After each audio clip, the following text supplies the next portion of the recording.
नमस्कार दोस्तों, कैसे आप लोग? तो आज मैं डिस्कशन करूंगा टाटा ग्रुप के एक ट्रस्टेड और सबसे पुराना कंपनी के बारे में, जिसका नाम है टाटा मोटर्स। क्योंकि देखिए मुझे बहुत दिनों से कमेंट्स आ रहा है, जैसे टाटा मोटर्स के ऊपर 25% का करेक्शन हो चुके हैं। तो इसके ऊपर क्या किया जाए?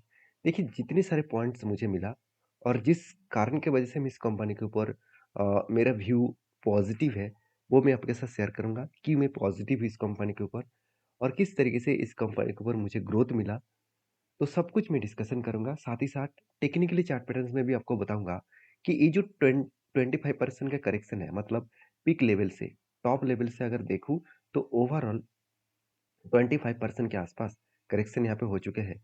तो इसके और कितना गिरने का चांसेस है और अगर गिरे तो कहाँ तक आ सकते हैं? एक-एक करके सारे पॉइंट डिस्कशन करूँगा, तो वीडियो को शुरू शुरू करने से पहले मैं रिक्वेस्ट करूँगा, चैनल को सब्सक्राइब नहीं किया तो ज़रूर कर लीजिएगा और वीडियो को ज़रूर लाइक करिएगा। क्योंकि टाटा मोटर्स आप सभी जानते हैं, रतन टाटा जी का जो सपना था, वो टाटा मोटर्स को पूरा करके उन्होंने दिखाया। तो अपकमिंग टाइम्स में टाटा मोटर्स का कितने सारे प्रोजेक्ट है, उस प्रोजेक्ट के ऊपर अभी जो चेयरमैन है, तो उन्होंने किस तरीके से इस प्रोजेक्ट को सामने देखते हुए आगे बढ़ रहे हैं, वो सब कुछ इस वीडियो के अंदर आपको पता चलेगा। तो चलो सबसे पहले कंपनीज के ऊपर कुछ इंपॉर्टेंस अपडेट देख लेते हैं। जैसे देखिए टाटा मोटर्स के ऊपर, तो सबसे पहले देख लीजिए टाटा मोटर्स के ऊपर सबसे बड़े एक कैपेक्स है जो मैं आपके साथ शेयर करूंगा, क्योंकि देखिए टाटा मोटर्स लगातार बिजनेस के ऊपर इन्वेस्ट कर रहे हैं। तो यहाँ पे बताइए कि Tata motors lines up to 38,000 crore capex spend in financial year 2024। तो सोचिए इस साल में कंपनी इतने बड़े एक देखा जाए तो प्रोजेक्ट के ऊपर कंपनी काम करने वाला है और उसके लिए 38,000 करोड़ के टोटल कैपेक्स यहाँ पे अनाउंसमेंट कर चुके हैं। तो एक बहुत बड़ा अनाउंसमेंट है।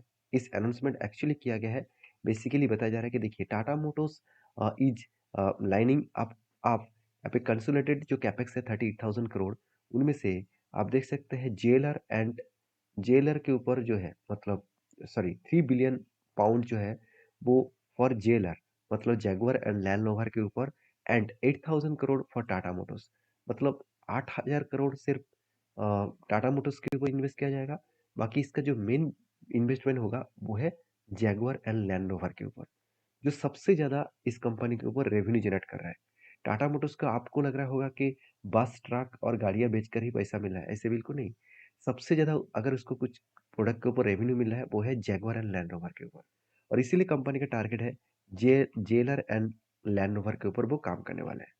तो बेसिकली ये एक बहुत बड़ा प्रोजेक्ट है। दूसरा प्रोजेक्ट के बारे में चर्चा करूँ वो भी देख सकते हैं। Tata Motors invest 43,000 crore product and technologies in 2025। मतलब टाटा मोटर्स सिर्फ जेएलआर एंड लैंड रोवर के ऊपर काम नहीं कर रहा है, उसके साथ साथ कंपनी टेक्नोलॉजीज के ऊपर इन्वेस्ट भी करने वाला है 43,000 करोड़। और ये भी बताया जा रहा है कि दिस विल साइडली बताया जा रहा है कि 41,000 करोड़ इन्वेस्टमेंट फाइनेंशियल 2024 में ही हो जाएगा। साथ ही साथ मैं पहले बोल चुका हूँ, जो जैगुआर एंड लैंड रोवर है इसके ऊपर सबसे ज़्यादा इन्वेस्टमेंट होगा 35,000 करोड़, और 5,000 में 33,000 crore Jaguar and Land Rover के ऊपर, और बाकी ओवरऑल 8,000 करोड़ टाटा मोटर्स के ऊपर।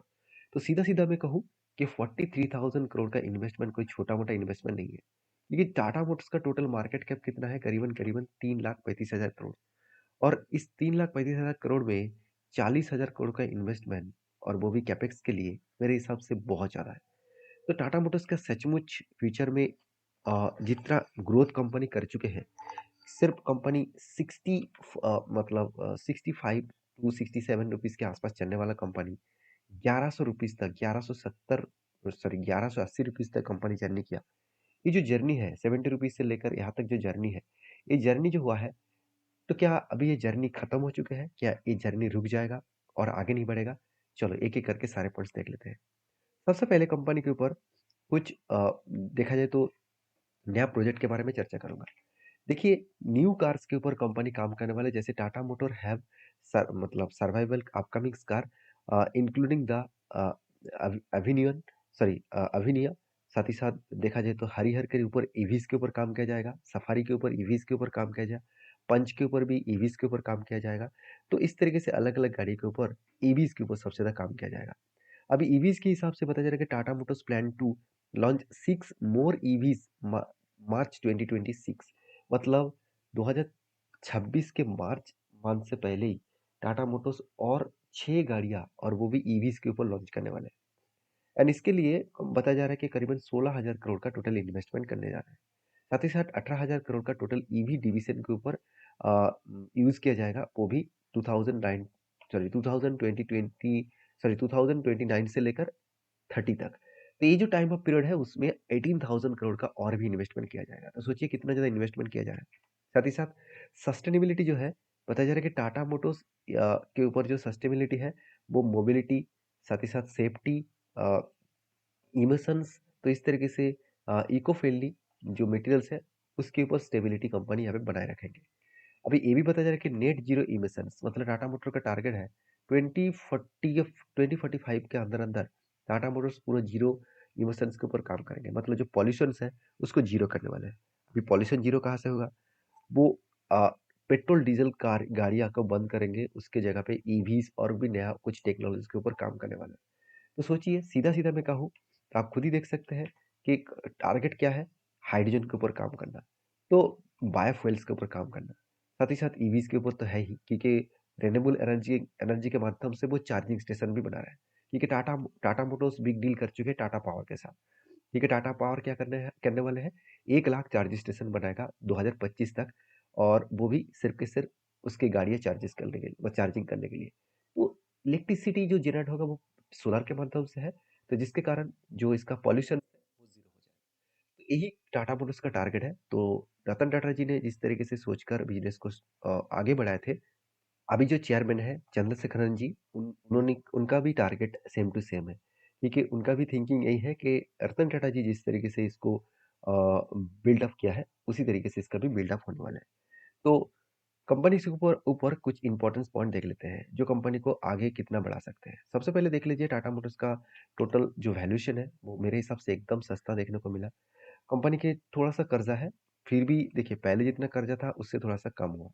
मैं इस ऐसे क्यों बता रहा हूँ, उससे पहले आरओसी आ रही देख लीजिए ठीक ठाक है, इनकम जबरदस्त हुआ है, और इस बार जो इनकम हुआ वो टीसीएस से भी ज्यादा है। तो सोचिए टीसीएस से भी ज्यादा कंपनी इनकम ज्यादा किया, तो कितना बड़ा इनकम कंपनी ग्रोथ किया आप देख सकते हैं। साथ ही साथ कंपनी के ऊपर जो इंपॉर्टेंस पॉइंट है वो है क्वार्टरली रिजल्ट।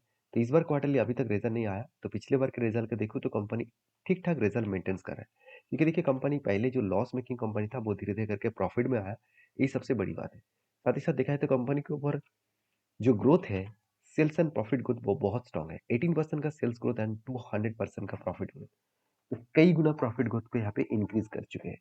साथ ही साथ देखा तो कंपनी के सीएजीआर का जो परसेंटेज है, उस परसेंटेज के हिसाब से एक साल में 37% का ग्रोथ, 3 साल में 21% का ग्रोथ, एंड 5 साल में 47% का ग्रोथ यहाँ पे देखने को मिला। ओवरऑल बेस्ट तरीके से यहाँ पे सिचुएशन देखने को मिला जो कंपनी को अच्छा खासा रिटर्न जनरेट करने, और रिटेल इन्वेस्टर को और इन्वेस्टर को अच्छा खासा यहाँ पे रिटर्न जनरेट करके दिया, और इसीलिए इन्वेस्टर भी इस कंपनी के ऊपर ट्रस्ट किया। जैसे पहले एफएस के पास होल्डिंग्स कम था, आज होल्डिंग बढ़ चुके हैं। और इम्पोर्टेंस पॉइंट ये भी है कि पिछली बार जो होल्डिंग्स एफएस के पास था, इस बार 2% से भी ज्यादा 2.5% के आसपास बढ़ चुके हैं। एफएस के पास भी डीएस के पास भी देखिए जितना होल्डिंग्स था थोड़ा सा बढ़ चुके हैं, पब्लिक के पास भी बढ़ चुके हैं, तो हर किसी के पास होल्डिंग्स बढ़ रहा है। तो माल कौन बेच रहा है? एक्चुअली माल प्रोमोटर ने बेचा, 46% से सीधा सीधा 42% कर दिया। तो प्रोमोटर ने माल बेचा, तो जो लोग सोच रहे हैं कि प्रोमोटर माल बेच दिया तो कंपनी तो खतरे में पड़ सकते हैं, ऐसे बिल्कुल नहीं। ऐसे सोचना भी गलत होगा, क्योंकि प्रोमोटर ने माल बेचा तो इसका सीधा सीधा फायदा इंस्टीट्यूशन ने उठाया। तो प्रोमोटर ने किसने माल बेचा आप देख सकते हैं, टाटा इंडस्ट्रीज लिमिटेड। तो टाटा इंडस्ट्रीज लिमिटेड जो टाटा ग्रुप के ही एक सेगमेंट है, यहाँ पे ही माल बेचा गया। तो कुछ क्वांटिटी यहाँ पे बेचा गया, इसके चलते है थोड़ा सा यहाँ पे स्टेक कम होता देखने को मिला है। बाकी अभी कंपनीज के ऊपर अगर मैं मार्केट शेयर के बारे में बात करूँ, तो जो लोग सोच रहे हैं कि टाटा मोटर्स में कितना दम है, उसके लिए बता दूँ।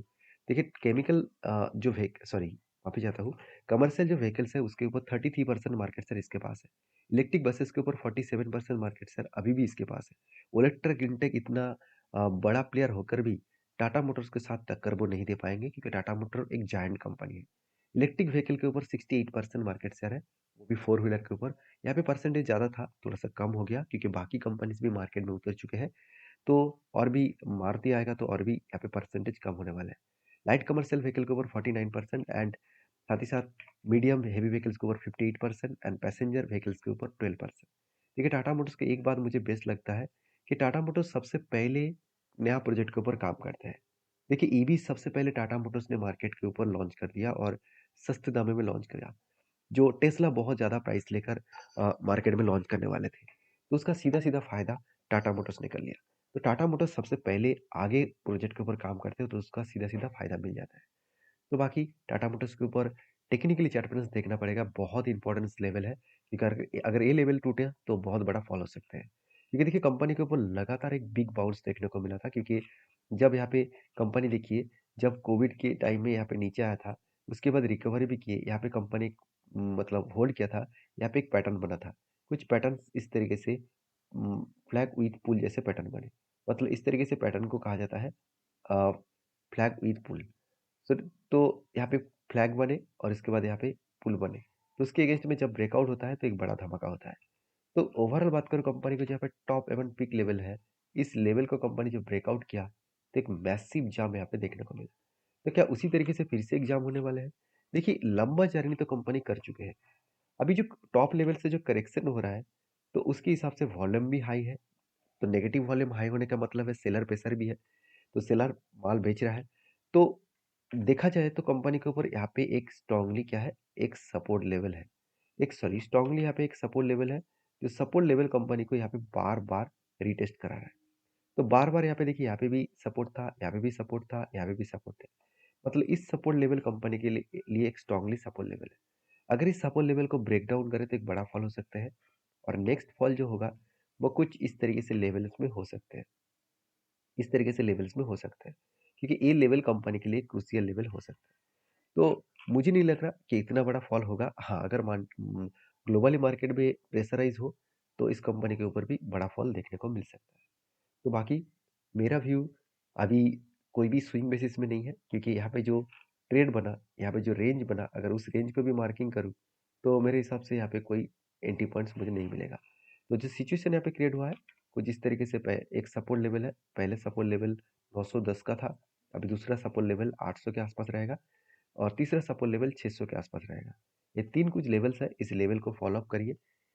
ऐसे नहीं कि आप ब्लाइंडली कल ही माल जाकर बेच दीजिएगा, ऐसे मत करिए। आप एक बार आपके ओपिनियन के हिसाब से सोचिए, मेरे ओपिनियन के हिसाब से सारे पॉइंट्स आपके साथ डिस्कशन किया हूँ। मैं कोई सेबी रजिस्टर्ड पर्सन नहीं हूँ, तो आपको काम करना है तो एक बार आपके सेबी रजिस्टर्ड एडवाइजर के साथ बातचीत करके काम करना चाहिए।